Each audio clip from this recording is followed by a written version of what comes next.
এরকম একসাথে করার পরে যদি এইরকম লেপিং গুলো রেখে থাকেন আপনাদের বাড়িতে, তাহলে ভবিষ্যতে এই পিলারের গোড়া দিয়ে ঢালাই ফাটন ধরবে। কারণ একটি ফ্রেম স্ট্রাকচারের পিলারই হচ্ছে গিয়ে মূল।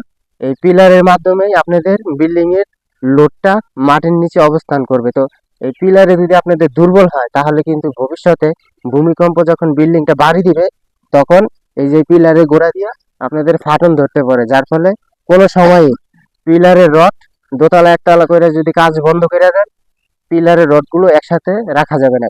এখন বলতে পারেন যে গাঁথনি গুঁথনি তো করবেন, দেখেন গাঁথনির সাথে কিন্তু আপনাদের একটি ফ্রেম স্ট্রাকচার বাড়ির সম্পর্ক নেই। কারণ ফ্রেম স্ট্রাকচার বাড়ি হচ্ছে গিয়ে আপনি সম্পূর্ণ কলমের মাধ্যমে লোড কিন্তু নিচে অবস্থান করে মাটির নিচে।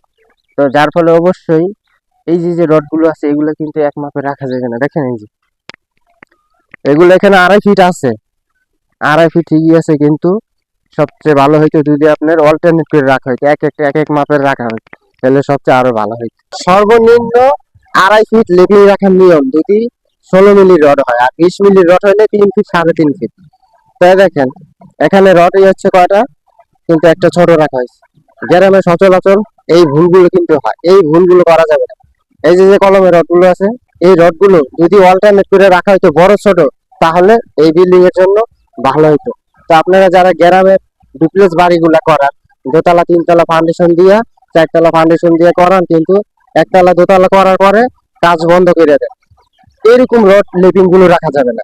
এরকম রডের লেপিং যদি রাখেন আপনারা, তাহলে ভবিষ্যতে ভূমিকম্পের সময় পিলারের গোড়া দিয়ে ফাটল ধরতে পারে। সম্মানীয় দর্শক, আসসালামু আলাইকুম ওয়া রাহমাতুল্লাহ। সম্মানীয় দর্শক, তো দেখেন এখানে একটি সাইট ভিজিট করতে আসলাম। তো এখানে পিলার ঢালাইয়ের কাজ অলরেডি শুরু হয়েছে। তো বিশেষ করে গ্রামে যে ডুপ্লেক্স বাড়িগুলো আপনারা নির্মাণ করেন, সবচেয়ে সচরাচর এই ভুলগুলো এভেলেবেল বাড়িতেই হচ্ছে। সেটা হচ্ছে দেখেন এই যে লেপিং গুলো রাখা হয়েছে, এই লেপিং গুলো সম্পূর্ণ এক জায়গায় রাখা হয়েছে। এটা হচ্ছে গিয়ে সম্পূর্ণ একটা ভুল।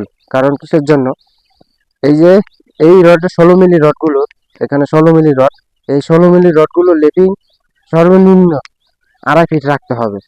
আর 2-3 ইঞ্চি বাড়তি রাখতে পারলে আরো ভালো। তো 2.5 ফিট তো রাখবেন, 2.5 ফিট, কিন্তু প্রত্যেকটা রড 2.5 ফিট লেপিং রাখা যাবে না।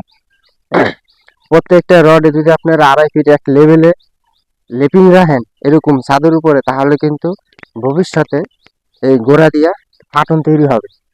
তো গ্রামে যারা আপনারা ডুপ্লেক্স বাড়িগুলা করেন এবং কি 3তলা 4তলা ফাউন্ডেশন দিয়ে করেন, এক ছাদ করার পরে 2 ছাদ করার পরে দেখা গেছে এরকম রডগুলো রেখে দেন।